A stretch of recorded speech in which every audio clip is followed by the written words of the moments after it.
Bharat cricket దిగ్గజం రోహిత్ శర్మ రిటైర్మెంట్‌పై ఆసక్తికర చర్చ కొనసాగుతుంది. ఆయనకి వచ్చే వన్‌డే వరల్డ్ కప్ కూడా ఆడాలని చాలా బలంగా ఆకాంక్షతో ఉన్నారు. కానీ ఇప్పుడున్న పరిణామాలు లాస్ట్ కొన్ని రోజులుగా ఆడుతున్నటువంటి పరిణామాలు బేస్ చేసుకొని ఆయన్ని తప్పించేందుకు బీసీసీఐ సిద్ధమవుతున్నట్లుగా స్పష్టంగా అర్థమవుతుంది. అంటే ఇన్ కేస్ జూనియర్స్‌కి అవకాశం ఇవ్వాలి. అంటే ఎవరైతే పెర్ఫార్మెన్స్ వీక్‌గా ఉన్నారో ఆఫ్‌కోర్స్ సీనియర్ ప్లేయర్ కావచ్చు, భారతదేశానికి పెద్ద ఎత్తున విజయాలు తీసుకురానుండొచ్చు, ఎక్కువ పరుగులు చేసుండొచ్చు కాదనట్లేదు. కానీ సీనియర్స్ అంటే ఏదైనా టోర్నమెంట్ తీసుకున్నామంటే ఖచ్చితంగా మున్ముందున్నటువంటి పెర్ఫార్మెన్స్ బేస్ తీసుకొని మనం జనరల్‌గా సెలెక్ట్ చేస్తాం. కాబట్టి ఈ క్రమంలో ఆయన్ని పక్కన పెట్టడమే బెటర్ అనే ఒపీనియన్‌కి వచ్చినట్టుగా అర్థమవుతుంది. హెడ్ కోచ్ గౌతమ్ గంభీర్ అలానే ఉన్నారు. అట్లానే చీఫ్ సెలెక్టర్ అజిత్ అగర్కర్ కూడా ఇదే ప్రాస్పెక్ట్‌లో ఉన్నట్లుగా అర్థమవుతూ ఉంది. ఎందుకంటే రోహిత్ శర్మ 2007 నుంచి ఇప్పటివరకు ఆల్మోస్ట్ చాలా విజయాలు అందించాడు. చాలా మ్యాచ్‌లలో కీలక సభ్యుడిగా ఉన్నాడు. అత్యున్నతమైనటువంటి రికార్డ్స్ కూడా నెలకొల్పిన దాఖలాలు మొత్తం కూడా రోహిత్ శర్మ పేరు మీద ఉన్నాయి. కానీ లాస్ట్ 8 వన్‌డేలు చూసినట్లయితే కేవలం 241 పరుగులు మాత్రమే, అంటే 30 సగటుతో కేవలం 241 పరుగులు మాత్రమే చేయగలిగారు. ఈ ఇంగ్లాండ్‌తో జరుగుతున్నటువంటి వన్‌డే సిరీస్ ఏదైతే ఉందో 3 వన్‌డేల్లో ఫస్ట్ వన్‌డే 11, సెకండ్ వన్‌డే 26 ఎంతో కొట్టాడు. 47 బాల్స్‌కి 46 బాల్స్‌కి అది గాక 27 ఎంతో కొట్టాడు. సో, థర్డ్ వన్‌డే ఒకటుంది. థర్డ్ వన్‌డే జరగబోతుంది. థర్డ్ వన్‌డే తర్వాత ఆయన్ని ఖచ్చితంగా తప్పిస్తారు. దానికి లాస్ట్ 8 వన్‌డేలు ఆయన చేసినటువంటి 8 వన్‌డేల్లో రోహిత్ శర్మ చేసిన పెర్ఫార్మన్స్‌లే బేస్ అన్నట్లుగా బీసీసీఐ ఇప్పటికే నిర్ణయించినట్టుగా అర్థమవుతుంది. ఇప్పటికే ఆ మేరకు బీసీసీఐ రోహిత్ శర్మతో సమావేశమయ్యి కొంత ఇండైరెక్ట్‌గా సంకేతాలు కూడా ఇచ్చినట్టుగా తెలుస్తూ ఉంది. కానీ ఎంతవరకు కరెక్ట్? రోహిత్ శర్మ ఏదైతే ఆల్మోస్ట్ 2007 నుంచి ఇప్పటివరకు చాలా మంచి ఆటగాడిగా పేరుంది. చాలా రికార్డ్స్ నెలకొల్పాడు. వన్‌డే ఇంటర్నేషనల్ అంటే చాలా ఇష్టం ఆయనకి. వన్‌డే ఇంటర్నేషనల్‌లో గేమ్స్ అంటే టీ20 ఫార్మాట్ ఓకే. అది కూడా ఇష్టపడతారు. టెస్ట్ అది ఇప్పటికి మనకు తెలిసిందే. టీ20కి టెస్ట్ ఫార్మాట్‌కి ఎప్పుడు ఆయన రిటైర్మెంట్ ప్రకటించేసారు. అది వేరే విషయం.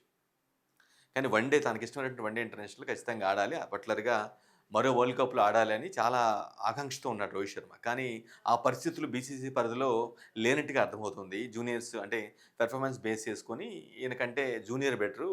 ఏదో జైస్వాల్ లాంటి వ్యక్తులు కరెక్ట్ అన్న ప్రాస్పెక్ట్‌లో అలాంటి వ్యక్తులకి అవకాశం ఇస్తే వాళ్ళు ఎదుగుతారు గదా!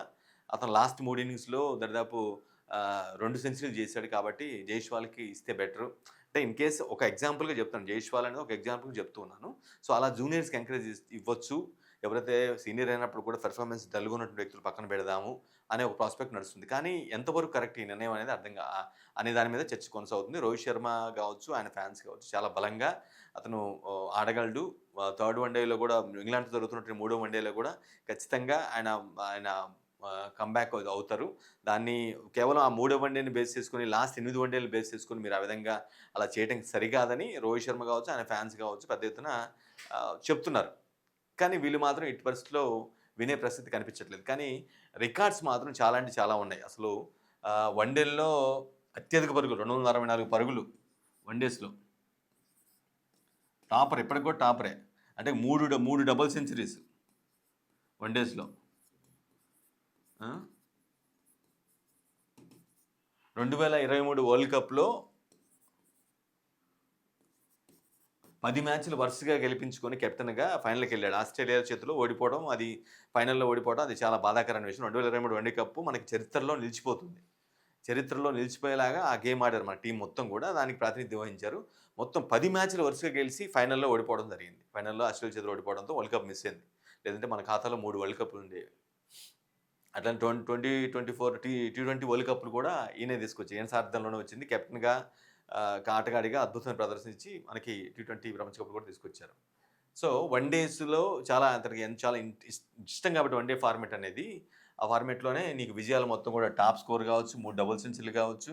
ఆహ్, 2023 సెంచరీ వరల్డ్ కప్‌లో వరుసగా 10 విజయాలు అందించి ఫైనల్‌లో మాత్రమే మనం జస్ట్ తడబడటం వల్ల ఓడిపోయాం. సో, అంతేకాదు అంతర్జాతీయ ఫార్మాట్‌లో మొత్తం కలిపి కూడా ఆల్‌మోస్ట్ 19,000 పరుగులు చేశాడు. 19,000 మొత్తం అన్ని పరుగులు కలుపుకొని. అన్ని ఫార్మాట్‌లు కలుపుకొని. మనకు తెలిసిందే ఇక టు ఇది ఐపీఎల్‌లో ముంబై జట్టు కెప్టెన్‌గా ఆల్‌మోస్ట్ 5 కప్పులు అందించాడు.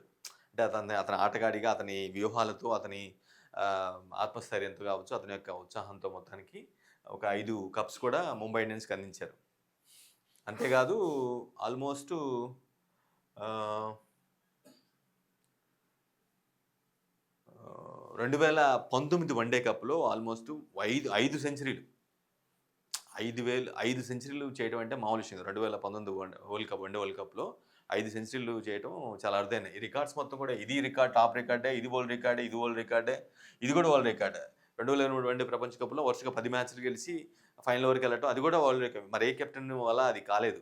అది 19,000 పరుగులు. ఇది ఆఫ్‌కోర్స్ కొంతమంది ఉన్నారనుకోండి అది వేరే విషయం. కానీ టీ20 వరల్డ్ కప్ తీసుకురావడం గానీ, వన్‌డే వరల్డ్ కప్‌లో భాగస్వామ్యం కావడం గానీ అంటే ఇట్లా రకరకాలుగా అతనికి ఇష్టమైనటువంటి ఫార్మాట్ మొత్తం కూడా ఎక్కువగా వన్‌డేలని ఇష్టపడుతూ ఉంటాడు. అందరూ ఆడాలని బాగా పరితపిస్తున్నాడు. కానీ పరిస్థితులు మాత్రం వాస్తవ పరిస్థితులు వద్దు ఉండిపోవద్దు. మీరు వెళ్ళిపోవాల్సిందే. మేము జూనియర్‌కి అవకాశం ఇచ్చుకుంటాం అనేలాగా బీసీసీఐ బోర్డ్ కావచ్చు, లేదంటేనో హెడ్ కోచ్, చీఫ్ సెలెక్టర్ వీళ్ళంతా కూడా అదే ప్రాస్పెక్ట్‌లో ఉన్నారు. రోహిత్ శర్మని పక్కన పెట్టేందుకు. కానీ అది అతనికి నచ్చట్లేదు. బీసీసీఐ తీసుకున్న నిర్ణయాన్ని తప్పుపడుతున్న పరిస్థితి కనిపిస్తుంది. రోహిత్ శర్మ అభిమానులైతే ఇంకా చెలరేగిపోతున్నారు. ఎట్టి పరిస్థితుల్లో దేశానికి అటువంటి అద్భుతమైన విజయాలు, అటువంటి రికార్డ్స్ నెలకొల్పిన వ్యక్తిని మీరు ఏ విధంగా పక్కన పెడతారు? లాస్ట్ 8 మ్యాచ్‌లు బేస్ చేసుకొని మీరు ఏ విధంగా నిర్ణయం తీసుకుంటారు? వచ్చే వరల్డ్ కప్‌లో ఖచ్చితంగా రోహిత్ శర్మని తీసుకోవాలి, సెలెక్ట్ చేయాలి. ఆయన ఆడాలి. ఆయన సారథ్యంలో మళ్ళా భారత్ మంచి ప్రదర్శన అందిస్తుందని చాలా బలంగా చెప్తున్నారు. కానీ ఇక్కడ పరిస్థితులు మాత్రం బీసీసీ బోర్డ్ మాత్రం చాలా భిన్నంగా అంటే ఇంకా ఆయనే ఈ బీసీసీఐ ఇచ్చినటువంటి సంకేతాలే కావచ్చు, లేదా బీసీసీఐ ద్వారా వచ్చినటువంటి సంకేతాలు, ఆదేశాలు ఏదైనా సరే అవి అవి అర్థం చేసుకొని ఆయనే రిటైర్మెంట్ ప్రకటిస్తే బెటరు. ఈ మూడో వన్‌డే తర్వాత ఇంగ్లాండ్‌తో జరుగుతున్నటువంటి మూడో వన్‌డే ఏదైతే ఉందో ఫైనల్ వన్‌డే, దాని తర్వాత ఆయన రిటైర్మెంట్ ప్రకటిస్తారనే చర్చ కూడా ఇప్పుడు బలంగా కొనసాగుతుంది. ఆయన కూడా ఈ మూడో వన్‌డే అయిపోయే లోపులో ఆ ప్రదర్శన తర్వాత కావచ్చు, లేదంటే ఆ మ్యాచ్ అయిపోయిన తర్వాత కావచ్చు, ఏదో ఒక కీలక ప్రకటన చేసే అవకాశం కనిపిస్తుంది. బట్ ఆయనకి మనసులో అయితే చాలా బలంగా వన్‌డే వరల్డ్ కప్ ఆడాల్సిందే, వచ్చే వరల్డ్ కప్ కూడా ఆడాల్సిందే. దేశానికి మంచి మరోసారి కప్ అందించాల్సిందే అన్నట్లుగా ఆయన చాలా అంబిషియస్‌గా ఉన్నారు. చాలా ఎంథూస్‌గా ఉన్నారు. కానీ బీసీసీ మాత్రం వినే పరిస్థితి అయితే కనిపించట్లేదు. ఒకసారి ఆలోచించి మరి మేబీ అవకాశం ఇస్తే ఒక సీనియర్ యంగ్‌స్టర్స్‌ని తీసుకోవాలి తప్పులేదు. యంగ్‌స్టర్స్‌ని ఎంకరేజ్ చేయాలి. వాళ్ళకి అవకాశాలు కల్పించాలి. ఇది ఓకే. కానీ సీనియర్‌లు కొంతమంది అంటూ ఉండాలి. అందులోనూ బాగా సీనియారిటీ ఉండి, బాగా మంచి విజయాలు అందించి, అద్భుత ప్రదర్శన చేసిన వ్యక్తులు టీమ్‌లో ఉంటే ఖచ్చితంగా బలం అనే యోచన గాని రాజకీయ విశ్లేషకులు కూడా అభిప్రాయపడుతూ ఉన్నారు. సో, దీన్ని మరి బీసీసీఐ ఏ విధంగా నిర్ణయం తీసుకుంటుంది? ఆ థర్డ్ వన్‌డే తర్వాత రోహిత్ శర్మ ఎటువంటి నిర్ణయం తీసుకుంటారనేది కూడా చాలా ఇంట్రెస్టింగ్ యాస్పెక్ట్‌గా మారింది.